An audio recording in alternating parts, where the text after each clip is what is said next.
कभी पुलिस में हवलदार रहे, फिर टेलीफोन बूथ खोला, स्टेशनरी की दुकान चलाई, ड्राइवर भी रहे और उनकी 3 फिल्मों को नेशनल अवार्ड मिल चुका है। इस वक्त मेरे साथ हैं नागराज मंजुले। आपका बहुत बहुत स्वागत है और ढेर सारी शुभकामनाएं झुंड के लिए।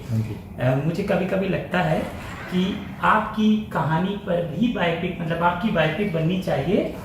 और क्योंकि आपकी जो लाइफ है, जब मैं पढ़ता हूँ पुलिस की नौकरी से शुरुआत की, तो मुझे लगता है कितना प्रेरणादायी है आपका खुद का किरदार।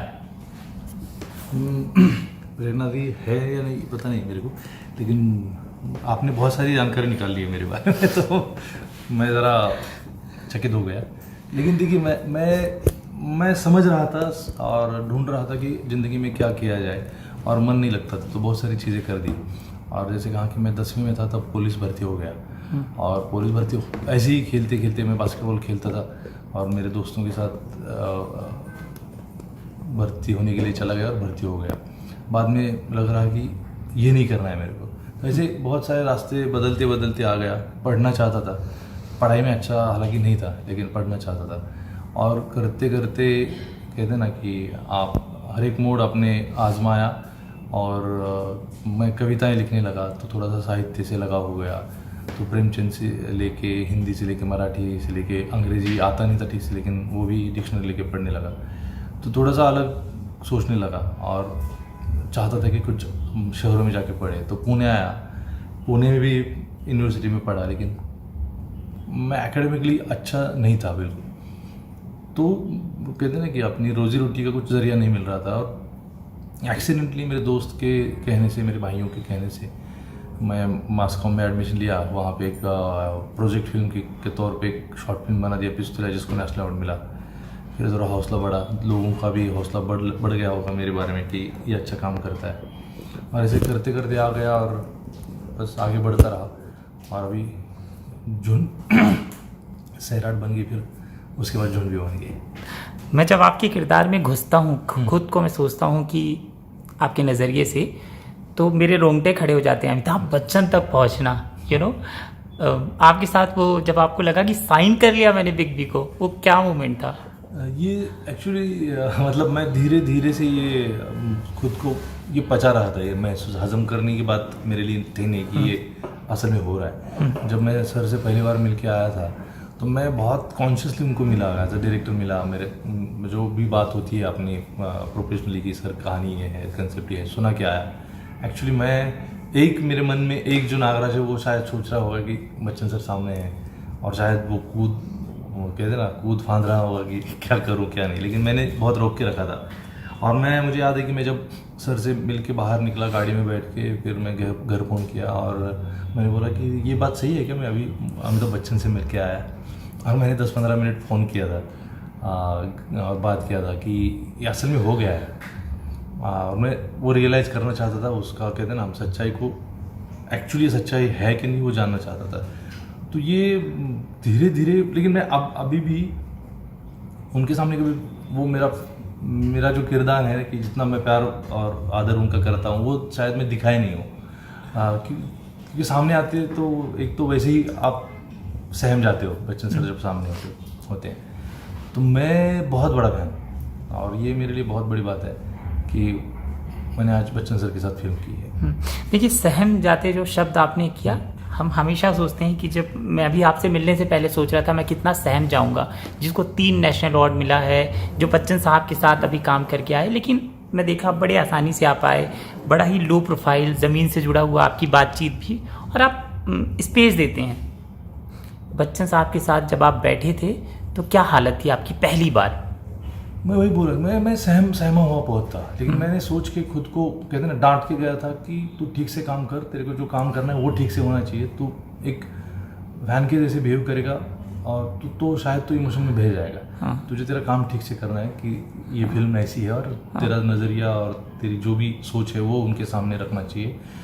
तो वो मैं करके आया, और बहुत मरतबा मतलब बाद में शूट किया, सर से मिले, बहुत बार मिले, शूट के दौरान उनसे बातचीत भी होती थी। वो मतलब वो कहते हैं ना कि मेरी ज़िंदगी के सबसे बेहतरीन, सबसे अनमोल पल वही है। क्या नहीं है। नागराज जी, क्या आपने निचोड़ लिया बच्चन साहब को कि बाकी है, कि कुछ मतलब कितना परसेंट यूज़ कर पाए, मतलब आपने जो सोचा था वो पूरा किया 100%? देखो, सर ने जो काम किया वो तो बहुत बेहतर है। आपने अगर फिल्म देखी होगी या देखेंगे तो देख आपको लिया पता- मैंने। देख लिया तो मुझे लगता है कि सर की खासियत ये कि वो जो माहौल है, सर उसका एक हिस्सा बन गए। और ये बहुत बड़ी बात है अमिताभ बच्चन को वैसे एकदम अटपटे नए लोगों के साथ इतना घुल मिल के काम करना, और उनको निचोड़ने वाली बात तो कभी कोई कर ही नहीं सकता।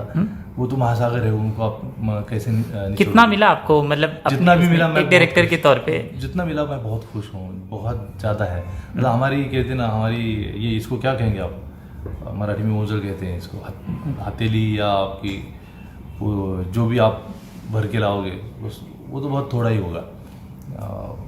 अमिताभ बच्चन सबसे जो भी करो उससे भी परे हुए हैं वो, और as a actor, as a human being वो बहुत ही बेहतर है।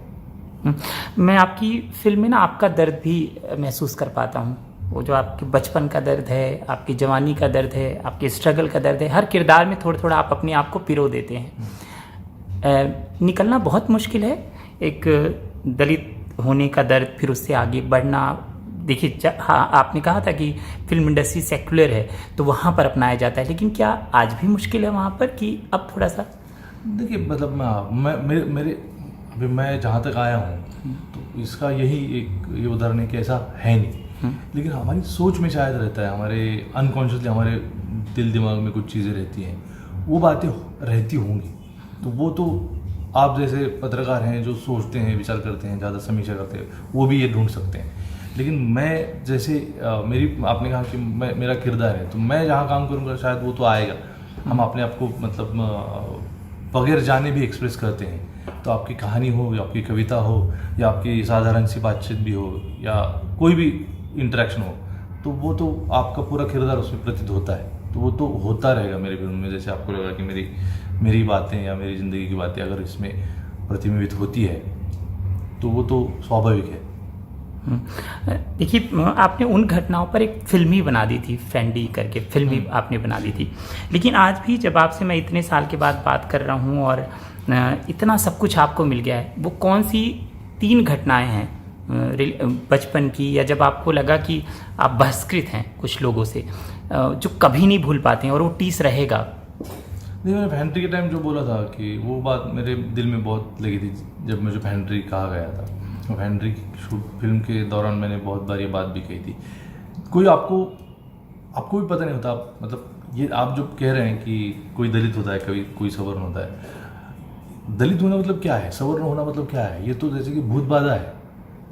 हमको ऐसी भूत बाधा हो जाती है ना कि हम समझते हैं कि मुझे भूत चढ़ गया है मेरे ऊपर, या मैं भूत हूँ, या मैं फलाना हूँ। तो ऐसे कोई किसी जाति का नहीं था, आप इंसान होते हो। लेकिन फिर भी एक सोसाइटी ने एक ये ऐसे कहते हैं इल्यूजन तैयार है हमारे, और ये है तो वो उसका सामना जब होता है तो आपको दर्द महसूस होता है। ऐसी घटनाएं हैं ज़िंदगी में। लेकिन वो घटनाएं याद रखने से मतलब कहते हैं ना, उसका बुरी तरह से याद रखने से आप शायद थोड़ा सा ये बन जाओ, कहते हैं नुकीले बन जाओ, या थोड़ा सा कटुता आप में आ सकती है। तो मैं वो वैसे नहीं देखता हूँ। मैं देखता हूँ इंसान होते हैं। मैं खुद भी नहीं मानता, लेकिन ये मानता हूँ कि वो सब अनुभव देख के आया हूँ, वो ज़िंदगी देख के आया हूँ, तो उसके बारे में कहूँ। और मैं हर बार कह रहा हूँ कि जब तक आप अपने रोग को स्वीकार नहीं करोगे तब तक वो ठीक नहीं हो पाएगा। As a society, as a human being, ये आपको मानना पड़ेगा कि ये कुछ खामियां हमें हैं। हम बेहतरी की ओर बढ़ ही रहे हैं। जो कल था आज नहीं है, जो आज है वो शायद परसों नहीं रहेगा, लेकिन पहले वो स्वीकार करना पड़ेगा। धीरे धीरे दुनिया बदलेगी। मैंने देखा है भारत का जो समाज है वो फिल्मों से बदलता है। मुझे हाँ, बदलता है सर, आप मानते हैं? बदलता है? पूरी तरह से बदलता है नहीं, पूरी तरीके से तो नहीं बदलता, लेकिन बदलाव के लिए कुछ इनिशिएटिव जरूर कर हाँ, सकती है। हाँ, बिल्कुल कर सकती है। मुझे बताइए, कब आपको क्या लगता है ये जो जात पात का बंधन है, इससे कब निकलेगा हमारा देश, और कब हम इससे ऊपर उठेंगे? और लेकिन देखो, हमारा कॉन्स्टिट्यूशन, हमारा देश, कॉन्स्टिट्यूशन में तो हम बिल्कुल जाति फ्री ही हैं। जाति है ही नहीं वैसे, हाँ, हम जी, मानते ही नहीं है जी। तो हमने मान लिया है, हमने सोच लिया है, तो धीरे धीरे बदलेगा भी। लेकिन कहते हैं ना कि आपकी अगर आदत हो तो एकदम झट से बदलती नहीं है। तो ये तो पूरा देश है, इतने सारे लोग हैं, तो धीरे धीरे बदल रहे हैं। लेकिन आप अगर पीछे मुड़ के देखेंगे 100 साल पहले 50 साल पहले की भी बात लेंगे, 10 साल पहले की बात लेंगे, तो आज तो है नहीं है। तो बदलेगी, दुनिया को बदलना ही पड़ेगा। और बुद्ध ने कहा है कि बस एक ही बात है जो बदलती नहीं है, जो वो है बदलाव। तो बदलाव को कोई रोक नहीं सकता, आप कितना भी हाथ पैर मार लो, दुनिया बदलेगी अच्छे तरीके से, मतलब अच्छे मोड़ पे बदलेगी। थोड़ा सा बुरा जो होना है, कुछ हमारी ही आदतें, मान लो ये एनवायरनमेंट के लेके ये लेके हम कुछ नुकसान कर रहे हैं, तो वो भी बदलेगा। जो बदलना है वो बदलेगा ही, दुनिया रुकेगी नहीं। और अच्छाई है कि अच्छाई के मोड़ पे भी हम हैं और बदलेंगे हम जरूर।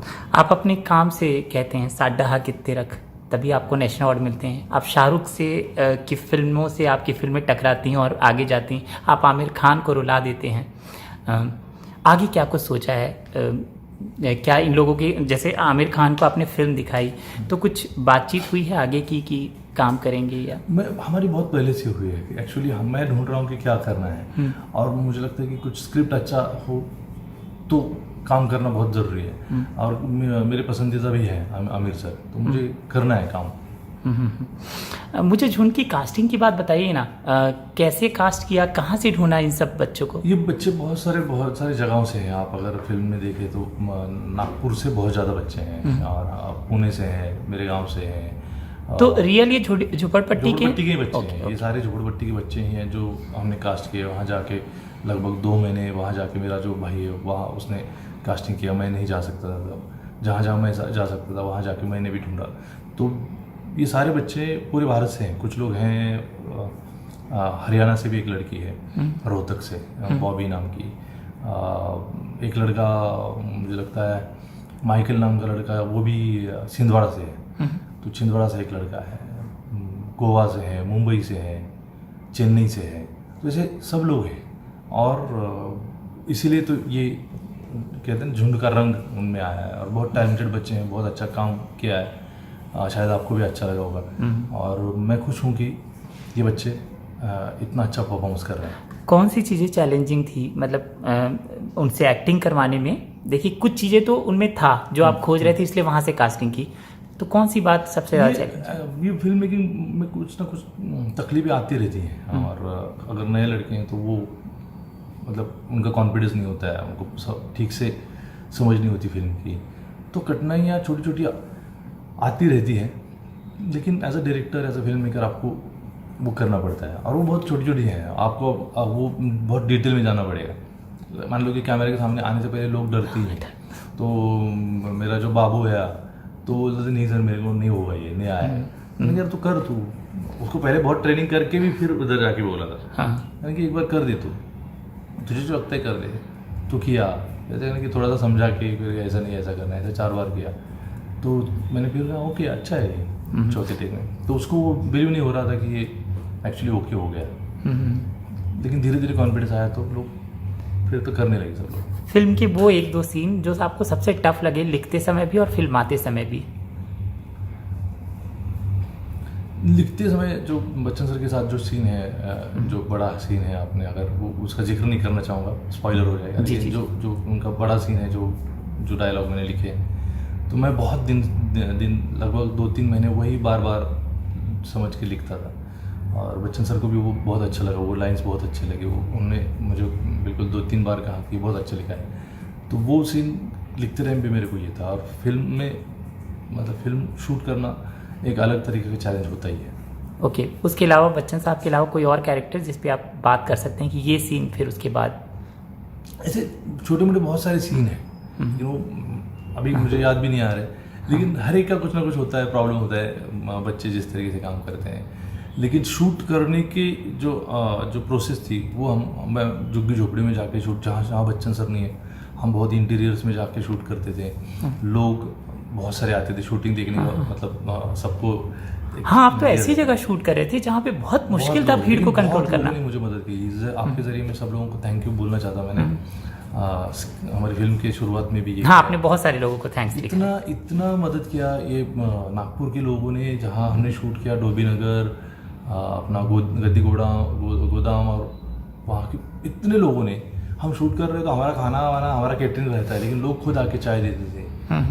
तो एक यूसुफ भाई नाम के थे, तो वो तो आके चाय पिलाते थे हमको कहीं।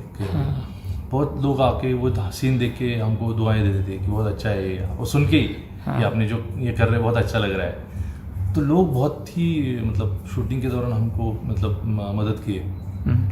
देखिए, आपका लोकेशन भी फिल्म का एक किरदार है। कैसे डिसाइड किया था कि हमको नागपुर के वहाँ पर ही शूट करना है? नागपुर की कहानी है, नागपुर के लोगों की है, विजय बरसे हैं जिनकी कहानी है उनकी। तो ये रियल लोकेशन पे शूट किया? रियल लोकेशन पे शूट किया, और वो एक थोड़ा सा एक्सटेंशन भी है जहाँ पे हमने अपना सेट बनाया था सुरक्षित जगह पे जहाँ बच्चन सर हो। तो मतलब विजय बारले उसी जगह पे बच्चों को फुटबॉल सिखाते थे? विजय बारले उसी जगह नहीं, लेकिन वही नागपुर में, हमारा लोकेशन अलग है लेकिन वही। और जो उनके स्टूडेंट है अखिलेश पॉल हैं उनके स्टूडेंट, वो भी एक बेहतरीन फुटबॉल खेलते थे और एक वक्त वो कैप्टन भी रहे थे। तो ये सब की कहानियाँ है वो नागपुर की है, नागपुर में ही बेस्ट है। तो नागपुर से बेहतर जगह तो नहीं थी।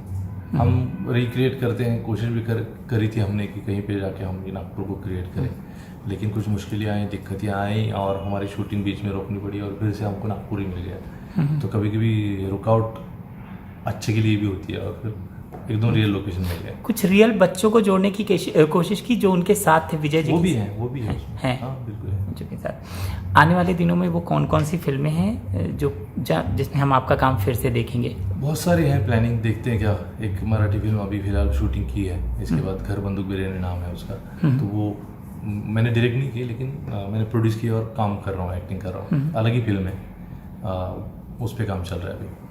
हमको लगता है कि बहुत सारे प्रोड्यूसर लाइन लगा के खड़े हैं आपको साइन करने के लिए। आप हमको बताएं वो हाल क्या है, मतलब क्या बहुत कहानियाँ बहुत ऐसा कुछ नहीं है। ऐसा लाइन लगा के प्रोड्यूसर को खड़ा रहने की ज़रूरत नहीं होती है। अच्छा काम है और किसी से बात होती है तो मैं करूँगा, मैं ऐसा बाहर लाइन लगा के अंदर बैठने वाला आदमी हूँ नहीं। और ये जो अवार्ड्स होते हैं, उम्मीद होती है, इसकी जो जिम्मेदारी है, इसका भार महसूस करते हैं? मैं बाहर नहीं महसूस करता, मैं कभी इसका दबाव नहीं महसूस करता। देखो आप दबाव महसूस करके आपको कुछ होने वाला है नहीं। मतलब मैं पहले दिन से ख्वाब देखूँ मुझे कुछ तारीफ मिले, अवार्ड मिले, तो वो बात आपका काम खराब कर देगी। पहले आपका काम करो, अगर लोगों को अच्छा लगा तो लोग तारीफ करेंगे, नहीं अच्छा लगा तो नहीं बोल देंगे। और उसके लिए आप आपका अभी का जो फिलहाल का समय वो बर्बाद नहीं कर सकते।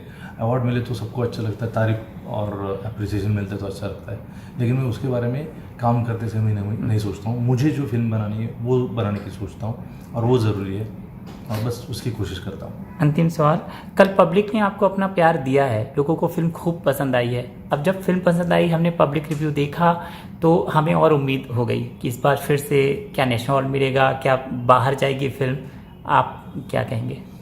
अभी पता नहीं मेरे को, भविष्य की बात आप मुझको पूछ रहे हैं। मैं ज्योतिष हूँ नहीं और ज्योतिष को भी पता नहीं होता है। देखते हैं कि क्या होता है, लोग बता पाएंगे जिनके पास ये फिल्म जाती है, वो लोग क्या क्या रिएक्ट कर सकते हैं। अच्छा, एक रिएक्शन मुझे जानना है कि आप कहेंगे क्या, ये जो इंटरव्यू आज शुरू होने वाला था वो थोड़ा लेट हुआ, आप लेट हो गए। अच्छा। तो आप लेट कैसे हो गए? अरे मैं इतना कुछ कर रहा हूँ ना, और उसके लिए सॉरी बोल रहा हूँ। नहीं मतलब मैं कल शायद 4 साढ़े 4 बजे सोया और फिर लेट उठा, और हर दिन यही चल रहा है। सब चीज़ें वक्त पे करने की कोशिश कर रहा हूँ, लेकिन ऐसा है ना, मैं अभी हम हंस रहे थे कि मेरे को पता ही नहीं मैं क्या क्या करने जा रहा हूँ।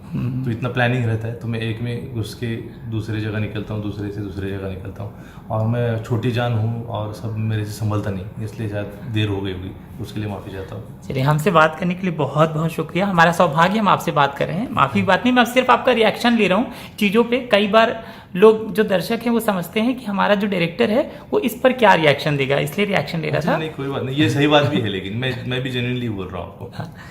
थैंक यू, ढेर सारी शुभकामनाएं आपके सभी प्रोजेक्ट के लिए। Thank you.